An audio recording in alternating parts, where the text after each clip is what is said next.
कारवान अल हरमैन पाकिस्तान और अलैहिस्सलाम के रोज़े पर मौजूद हैं और मजलिस अज़ा मुनक़्क़िद की जा रही है। मजलिस से खिताब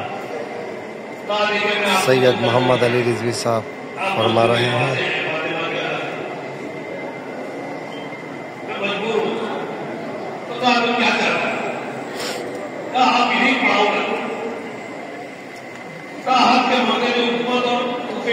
से कोई पैगाम आए तो आपके बारे में जो फैसला है फिर आप हो जाए, लेकिन आप यहाँ से नहीं जा नहीं सकते ना, वापस जाएंगे ना, आप यहाँ पे रुक जाए। तो इमाम साहब ने कहा चलो फिर जमीन करबला वो जब इमाम साहब को पता चला जमीन करबला है तो इमाम ने जमीन खरीद के कहा ये अब यही बनेगी हमारा।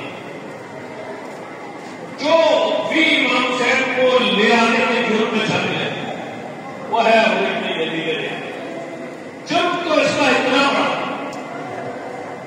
कि अगर सामने करीब इतने करीब नहीं होगा तो जहन्नम से कोई बचा नहीं सकता था। इसको क्योंकि नबी के हवाले से वो यही कह गया जब क्या आ गए और नहर से नहीं हटाई गई, 7 मुहर्रम से पानी बंद हो गया